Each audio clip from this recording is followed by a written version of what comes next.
হজ এবং যেহেতু সামনে আমাদের শ্রেষ্ঠ দুটো আমল হজ ও কোরবানি, এই দুই বিষয়ের উপরে ধারাবাহিকভাবে প্রতিটি জুমায় আমরা কিছু ইলম হাসিল করব।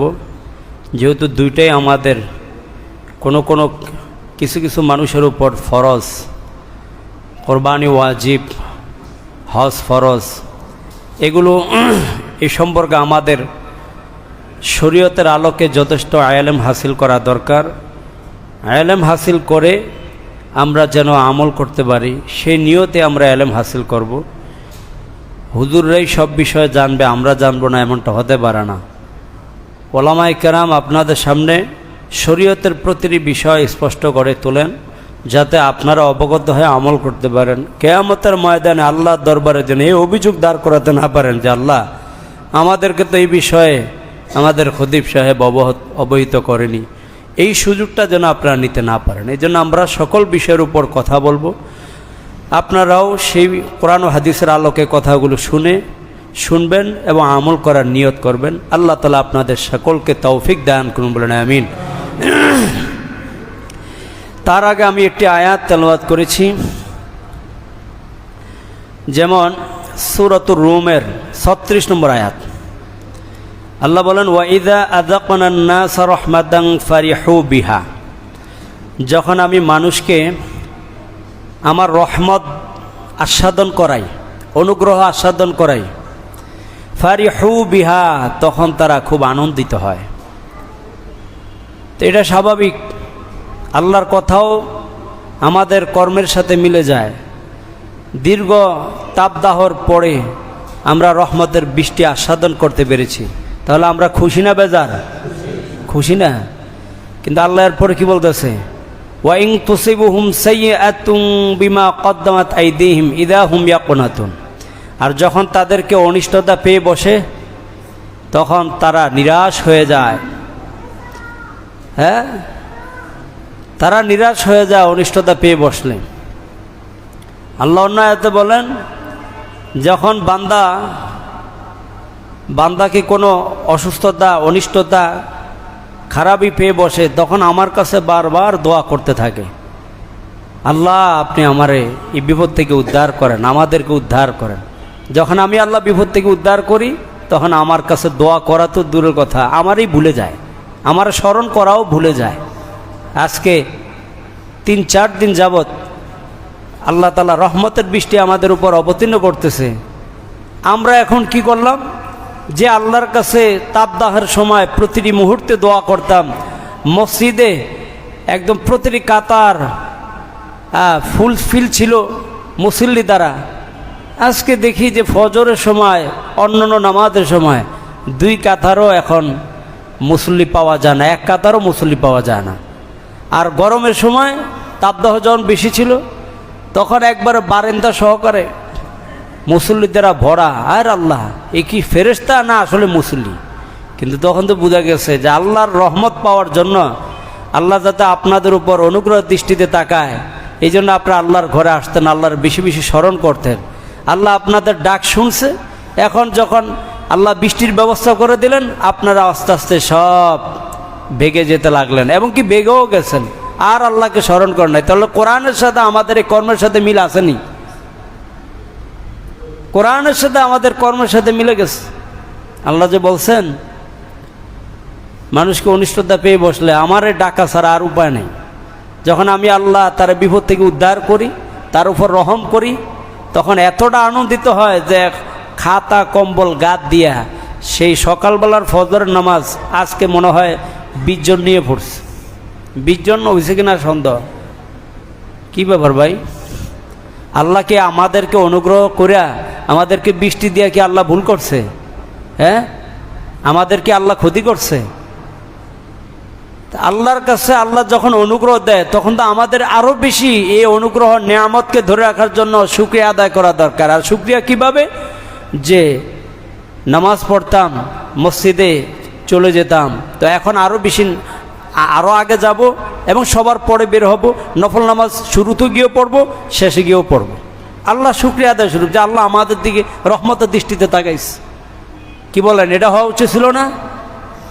আরে ইমানদার দাওয়াত ও তাবলীগের মানুষ, তাদেরকেও আজকে নামাজের মধ্যে পাওয়া যায় না। তা আপনি কি দাওয়াত দিয়ে বেড়াচ্ছেন, কি তালিম করে বেড়াচ্ছেন? আপনার জোহর আসর ঠিক, মাগরিব ঠিক, এশা কোথায়, আপনার ফজর কোথায়? আমাদের এই জায়গাতে একটু পরিবর্তন হতে হবে। আল্লাহর নেয়ামতকে ধরে রাখার জন্য আমাদেরকে চেষ্টা করার দরকার আছে না ভাই? আল্লাহ তাআলা না হয় আবার এমন তাপদাহ দিবেন, সেটা বলার বাহিরে। রসুলের ভবিষ্যৎবাণীর সাথে অনেক কিছু মিলে যায়। এই জন্য আল্লাহ নেয়ামত দিয়েছেন, কত সুন্দর এখন পরিবেশ, নাতিশীতোষ্ণ। লা ইয়ারাউনা ফিহা শামসান ওয়ালা জামহারিরা, না বৃষ্টি না রোদ, মানে এত ঠান্ডাও না আবার এত গরমও না, সুন্দর একটা পরিবেশ আল্লাহ দিয়েছেন, নাতিশীতোষ্ণ। এই পরিবেশটা ধরে রাখার জন্য আমাদেরকে ভাই অন্ততপক্ষে অন্য কোনো আমল দান সৎকার করেন আর না করেন, কিন্তু 5 টাইম আল্লাহর ঘরে এসে জামাতের সাথে নামাজ পড়বো, পারবো না ভাই ইনশাল্লাহ? এই সবাই বলেন না, পারবো না ইনশাল্লাহ? এই নেয়ামতকে ধরে রাখার জন্য আপনারা, আমি বলি না যে আপনি 1000 টাকা দান করে দেন, নফল নামাজ 100 রাকাত পড়েন, মানুষকে দাওয়াত দিয়ে খাওয়ান, এগুলো আমি বলবো না। আপনি শুধু আল্লাহর এই ফরজ কাজটা 5 ওয়াক্ত পড়েন। তাপদাহর সময় এসি আগে ছাড়া হইতো, সব ঠান্ডা হওয়ার জন্য হয়তো আর নামাজ পড়তো, যাক একটা উসিলা ছিল। এখন আর ওই এসি ছাড়া হয় না, ফ্যান ছাড়ে, দেখো ঘরেই তো ফ্যান আছে, মসজিদে জামুকা মসজিদারা এখন তো আর এসির কাম নাই, এই জন্য মুসলিও কমে গেছে। এই অকৃতজ্ঞতার পরিচয় আমরা আর কেউ দিব না, আল্লাহর কাছে তওবা করব। না হয় যদি আল্লাহ আবার আমাদের উপর রেগে যান, তাহলে কিন্তু সমস্যা হয়ে যাবে আমাদের। আল্লাহ তাআলা আমাদের সকলকে পূর্বের ন্যায় আবার মসজিদে জমায়েত হয়ে 5 ওয়াক্ত নামাজের পাশাপাশি অন্যান্য যত আমল আছে, ইবাদত আছে, সেগুলো যেন আমরা বাড়িয়ে দিতে পারি, আল্লাহ সন্তুষ্টি যেন অর্জন করতে পারি, আল্লাহর ক্রোধ থেকে যেন আমরা সকলেই এই সমাজকে, রাষ্ট্রকে যেন বাঁচাইতে পারি। আল্লাহ তৌফিক দান করবেন, আমিন। তাহলে হজ ও কোরবানির আগে আমাদেরকে, যেহেতু এই 2টা আমলের মধ্যে লৌকিকতা থাকে, হজের ক্ষেত্রেও লৌকিকতা পাওয়া যায়। কেউ কেউ হজ করে আসে নামের কারণে, অথবা টাকা আছে, টাকার গরমের কারণে, কিন্তু তারও তো হজ ফরজ। সে গরম দেখাইলেও কি আর না দেখাইলেও কি, তাকে তো হজ করতেই হবে। কিন্তু তার দিলটা ঠিক রাখতে হবে যে আমার ওই, আমি যতটুকুই ছিলাম, আমি যে পর্যায়ের মানুষ হই না কেন, আমাকে মানুষ একটা আলাদা পদ পদবি দিয়ে ডাকবে, এটা যেন না হয়। এই নিয়তটা যেন তার কলবের মধ্যে না থাকে। একমাত্র আল্লাহ আমার উপর যেমন নামাজ ফরজ করেছে, যেমন আল্লাহ যাকাত ফরজ করেছে, তেমনি হজও আমার উপর ফরজ। অতএব আমি সেই রোজা যেমন আল্লাহ সন্তুষ্টির জন্য রেখে থাকি, ঠিক হজটাও আমি আল্লাহ সন্তুষ্টির জন্যই করে থাকব। এই নিয়তটা আগে তাকে অন্তরে ধারণ করতে হবে। কোরবানির ক্ষেত্রেও আমি মানুষকে দেখানোর জন্য কোরবানি করব, আমি আল্লাহকে দেখানোর জন্য, আল্লাহ সন্তুষ্টির জন্যই আমি কোরবানি করব। তো এই 2টা ইবাদতের মধ্যে একটু লৌকিকতা থাকে। এই জন্য আমাদেরকে আগে আমাদের নিয়ত সম্পর্কে কিছু ফজিলত জানতে হবে। কোরআন ও হাদিসের আলোকে আমাদের নিয়ত বিশুদ্ধতার জন্য আল্লাহ কি কি বলেছেন, আমরা এই বিষয়ে যখন ইলম হাসিল করব, আশা করি আমাদের চিন্তা চেতনাগুলো পরিবর্তন হবে। ইখলাসের সাথে আমরা আমাদের এই হজ এবং কোরবানির মতো গুরুত্বপূর্ণ আমলগুলো আমরা বাস্তবায়ন করতে পারবো ইনশাআল্লাহ। কোরআনে কারীমের সূরাতুল বাকারার 112 নম্বর আয়াতের মধ্যে আল্লাহ বলেন, বালা মান আসলামা ওয়াজহাহু লিল্লাহি ওয়া হুয়া মুহসিনুন ফালাহু আজরুহু ইনদা রাব্বিহ ওয়ালা খাউফুন আলাইহিম ওয়ালা হুম ইয়াহজানুন। আল্লাহ বলেন, বালা, কেন নয়, মান আসলামা ওয়াজহাহু লিল্লাহ, যে বান্দা তার চেহারাকে আল্লাহর দিকে নত করে, যে বান্দা তার নিজেকে আল্লাহর জন্য সুপর্দ করে দেয়, যে বান্দা নিজেকে আল্লাহর সামনে আত্মসমর্পণ করে, আল্লাহ বলেন মানে তার দ্বীন ও ঈমান আমলগুলাকে একমাত্র আল্লাহর রাসূলের তরিকা অনুযায়ী করে, আল্লাহ তাআলা ওই বান্দাকে জানায় দেয় ওয়া হুয়া মুহসিন, সেই তো মুহসিন বান্দা। সুবহানাল্লাহ বলেন না, মুহসিন বান্দা। আল্লাহ বলেন ইন্নাল্লাহ ইউহিব্বুল মুহসিনিন, নিচে আমি আল্লাহ মুহসিন বান্দাদেরকে ভালোবাসি। মুহসিন বান্দা যেন হতে পারি, এই জন্য আল্লাহ আমাদেরকে জানা দিলেন, কেননা আমার বান্দারা তারা তো নিজেদের চেহারাকে, তার নিজের কর্মগুলাকে আমি আল্লাহর সন্তুষ্টির জন্যই আমার কাছে সুফর্দ করবে। আর যখন আমি আল্লাহর সন্তুষ্টির জন্য বান্দার আমলগুলাকে সুফর্দ করে, তখনই ওয়াহুয়া মুহসিন, ওই বান্দাকে আমি মুহসিন বান্দা হিসেবে ঘোষণা দেই। আর আল্লাহ বলেন মুহসিন বান্দাদেরকে আমি ভালোবাসি। সুবহানাল্লাহ বলেন না? এর আগে আপনাদেরকে সূরাত আলে ইমরানের মধ্যে আমি বলেছিলাম যে ওয়াসারিউ ইলা মাগফিরাতিম মির রাব্বিকুম, এই পৃষ্ঠার মধ্যে যে আল্লাহ তাআলা বলেছিলেন মুহসিন বান্দাদের পরিচয় আল্লাহ এখানে দিয়েছিলেন, যে মুহসিন বান্দা তাদের মধ্যে 4টা গুণ থাকবে, গোপনে প্রকাশ্যে, অর্থাৎ দুরবস্থায় এবং সচ্ছল অবস্থায়, উভয় অবস্থায় তারা আল্লাহর রাস্তায় দান করবে। আর ক্রোধকে দমন করবে, মানুষকে ক্ষমা করে দিবে। আল্লাহ বলেন তারাই মুহসিন বান্দা। এই মুহসিন বান্দাদেরকে আমি আল্লাহ বড় ভালোবাসি। সুবহানাল্লাহ। তা আমরা গত জুমার আগের জুমায় আমরা বলেছিলাম মুহসিন বান্দাদের পরিচয় জেনেছি। তা আলহামদুলিল্লাহ আপনারা সচ্ছল অবস্থায়, অসচ্ছল অবস্থায়, সুখে দুঃখে, সব অবস্থায় আপনারা দান করেন। যদি দান করেন তবে আপনি মুহসিন বান্দা।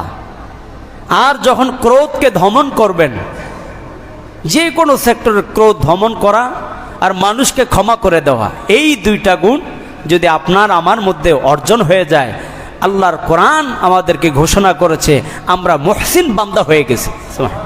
এবং এই মুহসিন বান্দাদেরকে ভালোবাসে কে? আল্লাহ। এরপরে এই আয়াতে পাইলাম আল্লাহ বলেন বালা মান আসলামা ওয়াজহাহু লিল্লাহ, মুহসিন বান্দারা তাদের নিজেদের সব আমলগুলো, কর্মগুলাকে একমাত্র আল্লাহর জন্যই সুফর্দ করবে, আল্লাহর সামনেই সুফর্দ করবে, আল্লাহর সামনে আত্মসমর্পণ করবে। আমি আমার হজের আমলগুলো কাউকে দেখানোর জন্য না, আমি আমার কোরবানি কাউকে দেখানোর জন্য করব না, আমি আল্লাহকে দেখার জন্য করব। আল্লাহ বলেন যদি আমি আল্লাহর সন্তুষ্টির জন্য আমার সামনে তুমি তোমার হজ, কোরবানির মতো এবং অন্যান্য যত আমল আছে সেগুলো যদি আমি আল্লাহর সামনে তুমি সুফর্দ করে দাও, একমাত্র আমি আল্লাহর সন্তুষ্টির জন্য করে নাও, ওয়াহুয়া মুহসিন, আমি আল্লাহ এখানেও ঘোষণা করলাম তুমি মুহসিন বান্দা। এরপর আল্লাহ বলেন মুহসিন বান্দাদের পুরস্কার কি হবে? ফালাহু আজরুহু ইনদা রাব্বিহি, আল্লাহ বলেন ওই মুহসিন বান্দাদের জন্য তার প্রতিপালকের কাছে, অর্থাৎ আমি রবের কাছে পরিপূর্ণ পুরস্কার তাদের জন্য বরাদ্দ রয়েছে। সুবহানাল্লাহ। এরপরে বললেন ওয়ালা খাউফুন আলাইহিম ওয়ালা হুম ইয়াহজানুন, তাদের কোনো ভয় নাই, তাদের কোনো চিন্তা নাই। প্রকৃত ভয় আর দুশ্চিন্তা তো আমাদের ওই দিন হবে যেদিন হাসরের মাঠ কায়েম হবে, কারণ ওই দিন আমাকে আপনাকে কেউ পরিচয় দিবে না, আপনজন বলতে কেউ থাকবে না। সেদিন আমি আপনি এতটা চিন্তিত থাকব, এতটা আমরা ভয়ের মধ্যে থাকব, সেই ভয় আর চিন্তার বিষয়ে শব্দ দিয়ে উচ্চারণ করে বোঝানো যাবে না কতটা দুশ্চিন্তার মধ্যে আর কতটা ভয়ের মধ্যে আমরা থাকব। আল্লাহ তাআলা বলেন সেদিন আমি আল্লাহ ঘোষণা করে দিলাম তোমাদের কোনো ভয় থাকবে না। যারা আমার মুহসিন বান্দা হবে তাদের পুরস্কার তো পরিপূর্ণই তারা পাবে, আর হাসরের ময়দানে তাদের কোনো ভয় নাই, তাদের কোনো চিন্তাও থাকবে না। সুবহানাল্লাহ। ওই দিন আমরা যদি নির্ভয়ে থাকতে পারি, নিশ্চিন্তে থাকতে পারি, এটাই তো আমাদের জীবনের টার্গেট। হাসরের ময়দানে যেন আল্লাহ আমরা ভীতিকর অবস্থায় আমরা না থাকি। এই জন্য বলছে না যে ঈদের রাত্রে যদি আমল করো, হাদিসের মধ্যে আসছে ঈদের রাত্রে আমল করলে তো আনন্দের একটা মুহূর্তের আগে তুমি আল্লাহকে স্মরণ করছো, আল্লাহ কিয়ামতের ওই বিভীষিকাময় মুহূর্তে, এই ভীতিকর মুহূর্তে, দুশ্চিন্তা মুহূর্তে আল্লাহ তোমাকে নির্ভীক রাখবে, তোমার ভিতরে কোনো ভয় রাখবে না, এবং তোমাকে দুশ্চিন্তার মধ্যেও আল্লাহ রাখবে না। সুবহানাল্লাহ। সেই দিন তো আমরা সামনে আবার পাচ্ছি। তাহলে আমরা এক আয়াত দাঁড়িয়ে জানতে পারলাম আমাদের সমস্ত আমলগুলো একমাত্র কার জন্য সুপর্দ করতে হবে? আল্লাহর জন্য। আমাদের পরিপূর্ণ আত্মসমর্পণ কার জন্য করতে হবে? আল্লাহর জন্য। তবে আমরা কোন বান্দা হব? মুহসিন বান্দা। আর মুহসিন বান্দা আল্লাহর কাছ থেকে পরিপূর্ণ প্রতিদান পাবে। তারা কিয়ামতের ময়দানে নির্ভীক থাকবে, তাদের কোনো ভয়ও থাকবে না, কোনো দুশ্চিন্তাও তাদের মধ্যে কাজ করবে না। আল্লাহ তাআলা আমাদের সবাইকে মুহসিন বান্দা হওয়ার তৌফিক দান করুন, বলেন আমিন। হাদিসের মধ্যে আসছে, বুখারী শরীফের 1 নম্বর হাদিস। এই হাদিসটি বর্ণনা করেন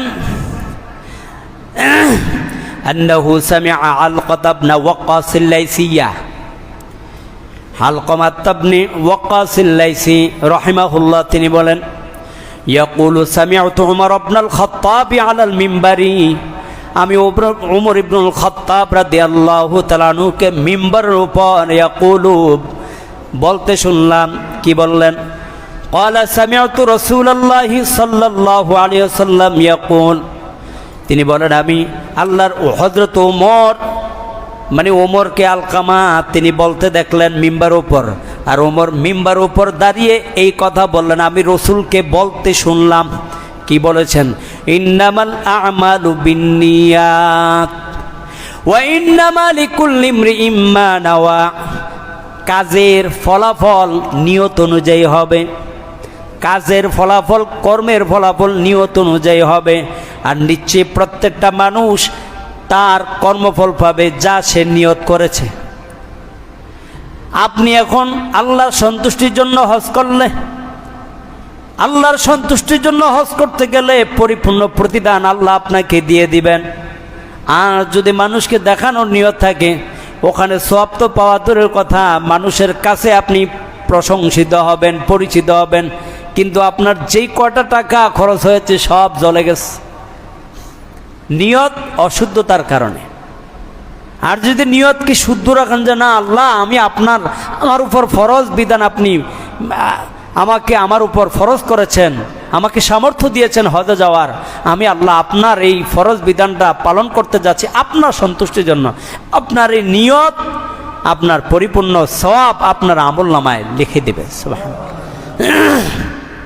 নিয়তের কারণে। বুখারী শরীফের 6491 নম্বর হাদিস। এই হাদিস বলে যে ভালো কাজের নিয়ত করলেও সওয়াব, আবার মন্দ কাজের নিয়ত করছেন কিন্তু মন্দ কাজ করেন নাই, এই মন্দ কাজের নিয়ত করার কারণেও সওয়াব। সুবহানাল্লাহ বলেন না, কিন্তু মন্দ কাজ করেন নাই। বুখারী শরীফের 6491 নম্বর হাদিস। এই হাদিসটি বর্ণনা করেন নবীজি সাহাবা হযরতে ইবনে আব্বাস রাদিয়াল্লাহু তাআলা আনহু। তিনি বলেন আন নবী সাল্লাল্লাহু আলাইহি ওয়াসাল্লাম ফিমা ইয়ারউই আন রাব্বিহি, আল্লাহ নবী সাল্লাল্লাহু আলাইহি ওয়াসাল্লাম তার রব থেকে বর্ণনা করেন। মানে কি নবীজি আল্লাহর পক্ষ থেকে বর্ণনা করলে হাদিসে কুদসি নামক একটা কিতাব বা হাদিসে কুদসি বলা হয়। আল্লাহ নবী হাদিসে কুদসি থেকে বর্ণনা করেন। কি বর্ণনা করেন? ক্বালা ইন্নাল্লাহা কাতাবাল হাসানাতি ওয়াস সাইয়্যাত, নিশ্চয় আল্লাহ পাক রব্বুল আলামিন তিনি নেক এবং মন্দ কাজ, ভালো কাজ এবং মন্দ কাজগুলো লিপিবদ্ধ করে দিয়েছেন। সুম্মা বায়্যানা যালিকা, কতবার স্পষ্ট করে দিয়েছেন এটা ভালো এটা মন্দ। আমাদের আকল এখন সেগুলো ধারণ ক্ষমতা রাখতে পারে যে এটা ভালো এটা মন্দ আমরা বুঝি, একমাত্র শিশু মাসুম বাচ্চারা বুঝে না। কত শব্দ বললাম না, 99টা বিস্কুট ভালো, একটা বিস্কুটে বিষ মিশিয়ে দিস। এখন আমার আপনারা দেওয়ার পর আপনার আমার আকল কি বুঝে নিছে? চিহ্নিত যেহেতু করা হয় নাই কোন বিস্কুটের মধ্যে বিষ মাখা, তার মানে আমার একটাও খাওয়া যাবে না, ঠিক হবে না, আপনার আকল বলে দিবে। আপনার আকল এটাই যে এটা পুরাটাই এখন মন্দ বলে দিবে। 99 মন দুধ, 1 ফুটা শুধু আপনার প্রস্রাব পড়েছে গরুর, আপনার আকল বলে দিবে আর একটাও খাওয়া যাবে না। জনগণের জন্য 2 নম্বর হিসাবে বিলাইতে পারেন, কিন্তু আল্লাহর কাছে জবাবদিহিতা করতে হবে কার? আপনার। জনগণের জন্য সার্ভিস যেটা দেওয়া হয় এটা কি উনি ওনার নিজের পেটে যে সার্ভিসটা দিচ্ছে ওই সার্ভিসটাই কি আমাদের জন্য দেওয়া হয়? হ্যাঁ, ভেজাল আছে না নাই? না তো বাংলাদেশ ভেজাল মুক্ত হয়ে যেত। আরে কি কয়, আপনার আমার ঈমান ধ্বংস করার জন্য বহু গোপনীয় অনেক কাজ চলতেছে, যা আপনার আমার ওগুলো খাওয়ার পরে ইবাদতের আর মন মানসিকতা তৈরি হবে না। আপনার ভিতরের ইবাদতের চেতনা থাকবে না, শুধু গুনাহ করতেই মনে চাবে, কারণ আপনার ভিতরে হারাম ঢুকছে, আপনি তো আর জানেন না। আপনার কথা হলো টাকা দিয়ে কিনবো, হারাম না হালাল এটা যে বেটে প্রস্তুত করছে এ বুঝে। কিন্তু আপনাকে যদি ওই বান্দা নিজে জানে যে 99 মণ দুধের মধ্যে 1 ফুটা প্রস্রাব পড়ে গেছে, আরে তার ক্ষেত্রে আফসোস হবে। কিন্তু সে যখন চিন্তা করবে হাই রে 99 মণ দুধ আমার লস যাবে না, এটা হইতেই পারে না, এত বড় ব্যবসার ঘাটতি যাবে, আরে 99 মণ বাদ দিলাম, আপনার ধরেন 10 কেজি দুধের মধ্যেই না হয় একটু প্রস্রাব পড়ে গেছে, ওই ব্যক্তি তো এই 10 কেজি দুধও লস করবে না, কব এইটাও লস করবো, দে চালায়া, যে খাবে ও কি আর জানেনি, আমি না জানি। বলেন ধোকা দেওয়া হচ্ছে না? ইমাম আবু হানিফা রহমতুল্লাহ আলাইহি কাপড়ের মধ্যে একটু একটা কাপড়ের ব্যবসা করতেন, তো কাপড়ের মধ্যে একটা কাপড় একটু ত্রুটিযুক্ত ছিল, তো বিক্রেতাকে বলে দিয়েছেন এই ত্রুটিযুক্ত বিষয়টা উপস্থাপন করবা বিক্রেতার কাছে, যে আমার এই 100টা কাপড়ের মধ্যে 99টা কাপড় ভালো, তবে একটা কাপড় একটু ত্রুটি আছে, এটা একটু দেখে নেন। 30,000 রুপিয়া নিয়ে আসছে বিক্রি করে খুব লাভের সাথে, দুমদাম। আবু হানিফাকেও জানাইলো হুজুর 30,000 রুপি বা মতান্তরে কম বেশ, হুজুরও খুশি। পরক্ষণে যখন বলল আমি যে তোমাকে ত্রুটিযুক্ত কাপড়ের বিষয়ে বলেছিলাম সেটাকে উপস্থাপন করেছো ক্রেতার কাছে, তখন সে বলল হুজুর আমি তো ভুলে গেছি এটা করতে। এই 30,000 রুপি সব ওই ব্যক্তির পক্ষ থেকে সৎকা করে দাও, সুবহানাল্লাহ বলেন। এই 30,000 রুপিতে বিক্রি করছো, যা লাভ হয়েছে সব এখন ওই ব্যক্তির পক্ষ থেকে সৎকা করে দাও, না কিয়ামতের ময়দানে ধরা খাবো আমি। কেমন ঈমান আমল ছিল, কেমন আল্লাহর ভয় ছিল, আর আমি আপনি নামাজ নাই, ওযু নাই, ভোররাতে উঠেই বাস আলুর বত্তা কি কয়টারে ময়দার বত্তা বানানো শুরু করতেছি, চোখের থেকে কি মুচ্চা টুচ্চা, নাকের মধ্যে সিনিক মিনিক দিয়ে, এরপরে কোনোরকম প্রস্রাব করে 2টা বাড়ি দিয়ে আইসা আবার আপনি ময়দার বস্তা মাখতেছেন, মানুষকে পরোটা বানায় খাওয়াইতেছেন। আজকে বিশ্লেষণ করে দেখেন, নামাজিওয়ালা একটা হোটেলও পাওয়া যায় না, নামাজিওয়ালা। আপনারা ইমানদার মানুষ, আমরা সবাই নামাজি মানুষ, পাক পবিত্রতা পরিচ্ছন্নতা, এই পবিত্রতা অর্জন করার মাধ্যমে ইবাদত করলে তবেই সে ইবাদত আল্লাহ কবুল করে। তো পবিত্রতা অর্জন করে খাবারটা তৈরি করলে সেই খাবারটা আমাদের জন্য নূর হওয়ার কারণ হবে না? আমাদের ইমানের নূরকে আরো বাড়াইয়া দিবে, আমাদের আমলি শক্তি বাড়াইয়া দিবে, ইবাদতের শক্তি বাড়াইয়া দিবে। একটা হোটেল নাই যে তারা 5 ওয়াক্ত নামাজ পড়তেছে, পবিত্রতার সাথে ওযু করিয়া ইস্তেগফার পাঠ করতেছে, আর এই ময়দার বস্তা বানাইতেছে, ময়দার তবা আপনার পরোটাগুলো বানাইতেছে। তা আমার আপনার ঈমান আমল তৈরি হবে কেন না? নামাজের প্রতি আগ্রহ তৈরি হবে কিভাবে? কারণ আমরা খাচ্ছি তো ওটি। আমার আপনার বিবি ঘর থেকে উঠতেছে, উঠার পরও তারও এখন ওই পবিত্রতা হাসিলের সেই নাই, চিন্তা নাই, সেও ও একরকমের বাস অপবিত্র অবস্থায় হাত কোনো রকম ধুইয়া বানানো শুরু করতেছে। আমাদের সাহাবী আম্মাদান আয়েশা, খাদিজা রাদিয়াল্লাহু আনহা, অন্যান্য যারা আছিল হাফসা রাদিয়াল্লাহু আনহা, এদের জীবনীগুলো পড়লে দেখবেন, এবং আমাদের আকাবিরদের জীবনীগুলো পড়লে দেখবেন যে আমাদের আকাবিরদের মারা, ইমাম বুখারীর মা, জুনায়েদ বাগদাদির মা, এদের মায়েরা কিভাবে কতটা পাক পরিচ্ছন্ন হয়ে তারপরে খাবার রান্না করতেন, পাক পবিত্রতার সাথে তারা একটা জিনিস তৈরি করে তারপরে সন্তানকে খাওয়াইতেন। তাদের ঘরে আজকে জুনায়েদ বাগদাদি হয়েছে, ওই মঈনুদ্দিন চিশতি হয়েছে, হ্যাঁ আপনার জুনায়েদ বাগদাদি হয়েছে, ইমাম বুখারী হয়েছে।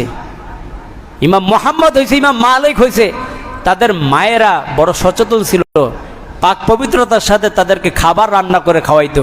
ওই খাবার সন্তান খাওয়ার পরে সে কোরআন পড়ার প্রতি আরও আগ্রহ হইতো, তার হেফজ পড়ার প্রতি আরও দিল মন তৈরি হইতো, সে মাদ্রাসায় দিন শিখার প্রতি তার আরও বেশি আগ্রহ তৈরি হইতো। আর আপনি আমি আজকে সন্তানকে মাদ্রাসায় পড়ায়ও আগাইতে পারি না, আপনার কোনো না কোনো জায়গায় ত্রুটি আছে। বাহিরের খাবার খাওয়াচ্ছেন, তারা তো আপনার সন্তানের ইমানের নূর বাড়ানোর নিয়ত করে আর রান্না করে না, খাবার পাকায় না। কিন্তু আপনাকে আমাকে, আমার তো আল্লাহ বিবেক দিয়ে দিছে। এই যে এখানে বলছে হাসানাতি ওয়াস সাইয়্যাত, ভালো বোঝার জন্য আমি আল্লাহ তোমাদেরকে বিবেক দিয়েছি, মন্দটা বোঝার জন্য দিয়েছি। ভালো মন্দ দুইটা বুঝে নাও।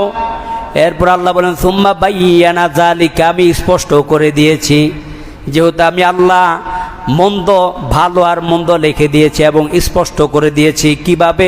আল্লাহ তাআলা আকলের মধ্যে জানায়া দিয়েছেন এটা ভালো, এটা মন্দ। নামাজ পড়লে ভালো, নামাজ না পড়লে মন্দ হবে। ইবাদতের ক্ষেত্রেও দিয়েছেন, খাবারের ক্ষেত্রেও দিয়েছেন। এই জন্যই তো 20 মাকা বিস্কুট আমি খাবো না, কারণ এটার প্রতিক্রিয়া আমাকে মৃত্যু দিতে পারে, আমি মরে যেতে পারি, তাই আমি খাই না। তাহলে মন্দটা আমি বুঝছি। কর্মের ক্ষেত্রেও মন্দটা বুঝি। মিশিংয়ের মধ্যে হাত দিয়ে দিলে আমার হাত নষ্ট হয়ে যাবে, হাত ভেঙে যাবে, কেটে যাবে, আমি দেই না। এই জন্য ভালোটা মন্দটা বুঝছি। আমি সব কিছুই মন্দ বুঝলাম, ভালো বুঝলাম। ভালো একটা কাপড় পোশাক পরিধান করি, কারণ এটা আমি ভালোটা বুঝছি। আবার যদি নোংরা হয়ে যায় এটা পরা যাবে না, সেটা মন্দটা আমি বুঝছি। তাহলে আল্লাহ তাআলা আমাকে বললেন ইন্নাল্লাহা কাতাবাল হাসানাতি ওয়াস সাইয়্যাত, আল্লাহ তাআলা ভালো এবং মন্দ দুইটা লিপিবদ্ধ করে দিয়েছেন। সুম্মা বায়্যানা যালিকা, কতবার স্পষ্ট করে দিয়েছেন। এরপরে নবী বলেন, আল্লাহ তাআলা বলতেছেন ফামান হাম্মা বিহাসানাতিন, কোনো বান্দা যদি একটা নেক আমল করার, একটা ভালো কাজ করার ইচ্ছা করলো, ফালাম ইয়ামালহা কাতাবাহাল্লাহু লাহু ইনদাহু হাসানাতান কামিলাতান, ওই বান্দা ভালো কাজের ইচ্ছা করার পরে সেই ভালো কাজটাও বাস্তবায়ন করেছে, আল্লাহ তাআলা বলেন আমি আল্লাহ তাকে পরিপূর্ণ একটা নেক আমল লিপিবদ্ধ করে দেই। এরপরে বলেন ফাইন হুয়া হাম্মা বিহা, প্রথমে বললেন এক বান্দা ভালো কাজের ইচ্ছা করছে, ফালাম ইয়ামালহা, কিন্তু সে কাজটা করে নাই, আল্লাহ তাআলা তার আমলনামায় একটা পরিপূর্ণ সওয়াব লিপিবদ্ধ করে দেয়। আপনি এখন নিয়ত করছেন, আর যদি আমার টাকা থাকতো আমি এবার হজে যাইতাম, একটা ভালো কাজের নিয়ত করছেন। এই নিয়ত করার কারণে আল্লাহ তাআলা আপনার আমলনামায় পরিপূর্ণ একটা সওয়াব লিপিবদ্ধ করে দেয়। কিন্তু যদিও আমার আপনার হজে যাওয়ার কি নাই, তৌফিক নাই, অথবা আপনি নিয়ত করছেন আল্লাহ আমার যদি অর্থ থাকতো তাহলে আমি ওই অন্ধ মাদ্রাসা দারুল কোরআন দৃষ্টি প্রতিবন্ধী নুরারি হাবিজি এতিমখানা লিল্লাবণিক 1 বস্তা চাউল প্রতি মাসে দিতাম। নিয়ত করছেন, নিয়ত করার কারণে আল্লাহ আপনার আমলনামায় একটা সওয়াব লিপিবদ্ধ করে দেয়। কিন্তু আপনি কাজটা বাস্তবায়ন না, মানে এখনো করেন নাই, বাস কাজ বাস্তবায়ন করেন নাই, নিয়ত করছেন, তো আল্লাহ কয়টা সওয়াব দিছে? একটা পরিপূর্ণ সওয়াব দিছে। একটার কি ছোট করে দেখতেছেন? আসমান এবং জমিন আর মধ্যবর্তী যত খালি জায়গা আছে সব পরিপূর্ণ হয়ে যায় একটা সওয়াব দ্বারা। সুবহানাল্লাহ বলেন। সওয়াবটা কি ছোট না বড়? হ্যাঁ, কি পরিমাণ বড় দেখছেন? এই পরিমাণ বড় বড় সওয়াব কিয়ামতের ময়দানে মিজানের পাল্লা ওজন করা হবে, তাতেও পাল্লা অনেকের কি হয়ে যাবে? ডাউন হয়ে যাবে, অনেকের উপরে উঠে যাবে, হালকা হয়ে যাবে, গুনাহের পাল্লা ভারী হয়ে যাবে। এরপরে বললেন ফাইন হুয়া হাম্মা বিহা, যদি সে ব্যক্তি নিয়ত অনুপাতে কাজটা বাস্তবায়ন করে, আল্লাহ তাআলা বলেন ফাআমিলাহা কাতাবাহাল্লাহু লাহু ইনদাহু 10 হাসানাতিন ইলা 700 দিআফিন ইলা আদআফিন কাসীরাতিন, আল্লাহ তাআলা নিজে জানায় দেয় 10 গুণ থেকে নিয়ে 700 গুণ। শুধু তাই নয়, তার চাইতে আরো বেশি পরিমাণ আমি আল্লাহ তার আমলনামায় সওয়াব লিপিবদ্ধ করি। সুবহানাল্লাহ। যদি কাজটা বাস্তবায়ন করে তাহলে 10 গুণ থেকে নিয়ে 700 গুণ, এবং কি তার চাইতে আরো বেশি গুণ সওয়াব আমি আল্লাহ তার আমলনামায় লেখার জন্য ফেরেশতাদেরকে বলে দেই। সুবহানাল্লাহ। তাহলে পাইলাম নেক কাজের নিয়ত করলেও কি আছে? সওয়াব আছে, নেক কাজের নিয়ত করলে সওয়াব আছে। এখন যদি নেক কাজটা নাও করতে পারেন, নেক কাজ নিয়ত করছেন করতে পারেন নাই, সওয়াব একটা, কিন্তু আবার নেক কাজের নিয়ত করেছেন আবার করতেও পেরেছেন, তাহলে আল্লাহ বলে আমি আর একের মধ্যে যাব না, 10 গুণ থেকে শুরু করলাম 700 থেকে আরো বেশি আমি আল্লাহ তোরে দান করে দিব। এরপরে বললেন বিপরীত, কমান হাম্বা বিসাইয়াতিন ফালাম ইয়ামালহা, যদি একটাই গুনাহ মাত্র, এখন কি সুবহানাল্লাহ কইতেন না? সুবহানাল্লাহ কইবেন? হ্যাঁ, এই একটাও যেন আপনার আমলনামায় লিপিবদ্ধ না হয়। আল্লাহ আমাদের উপর দয়া করছে না বলেন? নেক আমলের ইচ্ছা করছেন, করেন নাই, একটা সওয়াব দিছে। গুনাহ করার ইচ্ছা করছি, গুনাহ করি নাই, একটা সওয়াব পাইছি। মিল আছে কিন্তু আল্লাহ বলছে নেক আমল করছে তো 10 থেকে নিয়ে আমি শুরু করে 700 গুণ বা তার চাইতে বেশি সওয়াব তারে দিয়ে দেই। আর গুনার নিয়ত করিয়া একটা সওয়াব পাইছে কিন্তু গুনাহ করে নাই, আর যদি গুনাহ করে ফেলে তখন আমি আর 10-এর হিসাব করি না, মাত্র একটা গুনাই তার আমলনামায় লিখে দেই, একটা গুনাহ। চিন্তা করেন, তারপরও কিয়ামতের ময়দানে কোন বান্দার এই গুনাহের পাল্লাটাই ওজন হয়ে যাবে। একটা গুনাহ মাত্র, সে একটা গুনাহ নিয়ত করছে, একটা গুনায় একটাই গুনার কি পাবে, মানে গুনাহ লিপিবদ্ধ হবে, 10টার হবে না। তারপরও তার কি আমলের পাল্লাটা নেকের পাল্লার চাইতে বেশি ওজন হয়ে যাবে। নাউজুবিল্লাহ বলেন না? আর আল্লাহ বলছে নেকের পাল্লা ওজন করা সহজ, তুই নেক কাজের বা নেক কাজ বাস্তবায়ন করলে 10 থেকে নিয়ে 700 গুণ পর্যন্ত আমি তোর সওয়াব দিব। তাহলে যেখানে 10 থেকে নিয়ে 700 গুণ তার চাইতেও বেশি সওয়াব পাওয়া যায়, ওগুলোর দ্বারা তো আমার আমলের পাল্লা তো সবচাইতে বেশি ভারী হয়ে যাওয়ার কথা। তারপরও কিছুগুলো পোড়া কোফাল বান্দা আছে কিয়ামতের ময়দানে, যারা এই নেকের পাল্লাটা আর ওজন করে দেখাইতে পারবে না। এই নেকের পাল্লা হালকা হয়ে যাবে, গুনাহের পাল্লা তার ভারী হয়ে যাবে। অথচ গুনাহ একটা গুনাতে একটাই লেখা হয়, 10টা লেখা হয় না। যদি এমন হইতো ভাই গুনাহ একটা করছি দিকে 10টা লেখছে, তো এই গুনার পাল্লা তো ভারী হয়েই যায় ভাই, তাহলে না বুঝতাম। তারপর আমরা কেমন মুসলমান, হাসরের ময়দানে আমাদের নেকের পাল্লা চাইতে আমাদের বদের পাল্লা বেশি ওজন হয়ে যেতে পারে।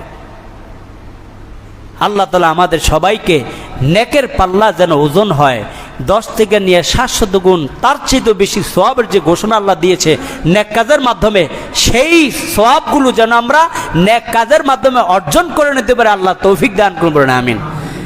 তাহলে এখানে আমাদের নিয়তের উপরে নির্ভরশীল।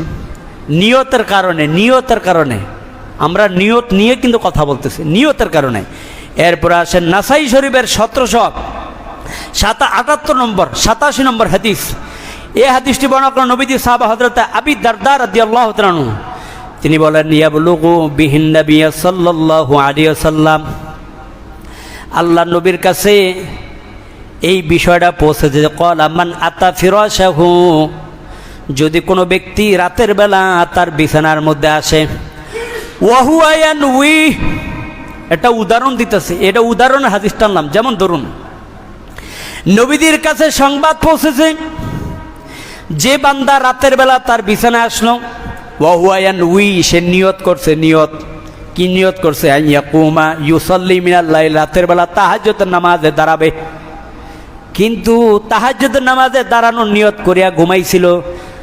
এখন ফাগলাবাতহু আইনাহু হাত্তা আসবাহা, গুণ তার চোখে এতটা গভীর হয়ে গেছে, এতটা গাঢ় হয়েছে যে সকালবেলা হয়ে গেছে, আর তাহাজ্জুদে দাঁড়ানোর সুযোগ হয় নাই।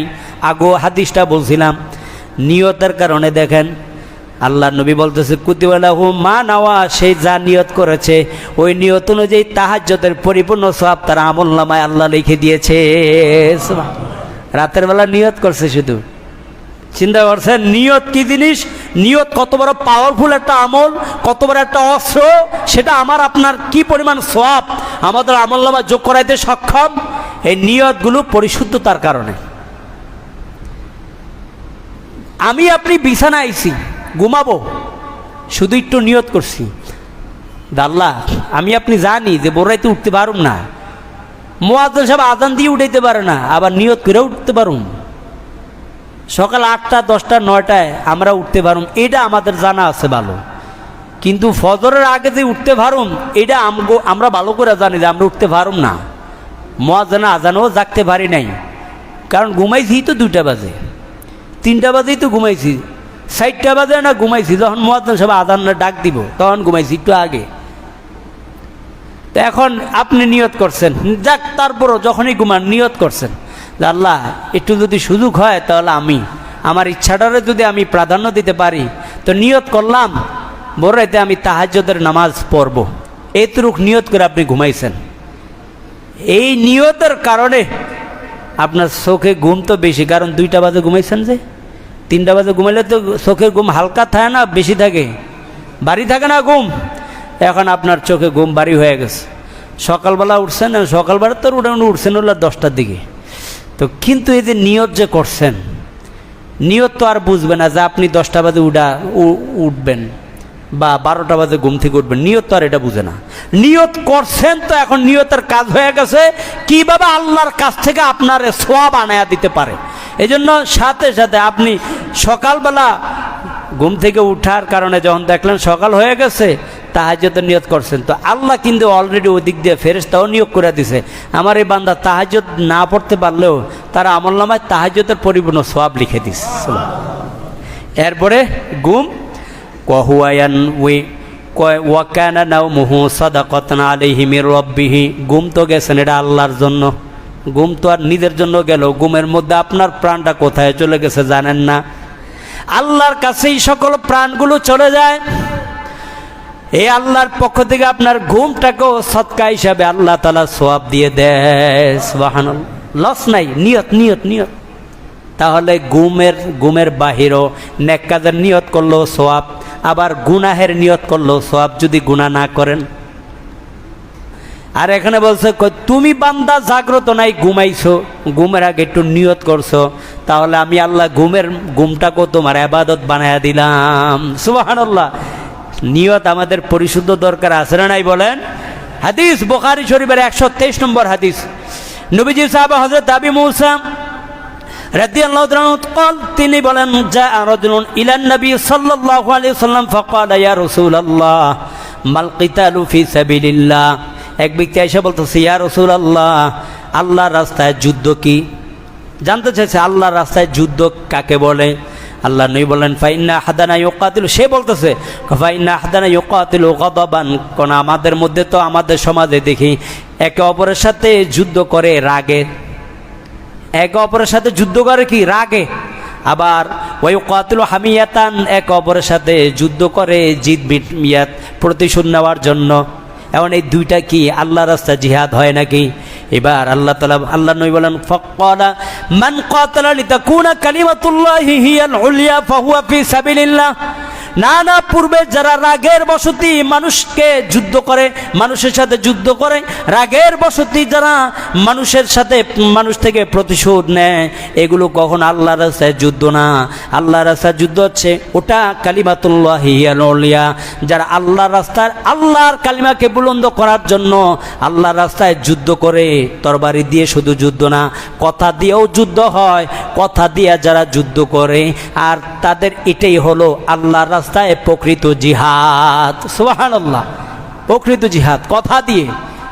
এখন আল্লাহর দ্বীনকে উঁচু করার জন্য ওলামায়ে কেরাম যখন কথা বলে, তখন তাদেরকে 14 শিখের মধ্যে যাইতে হয়, কথা বলেন ঠিক কিনা?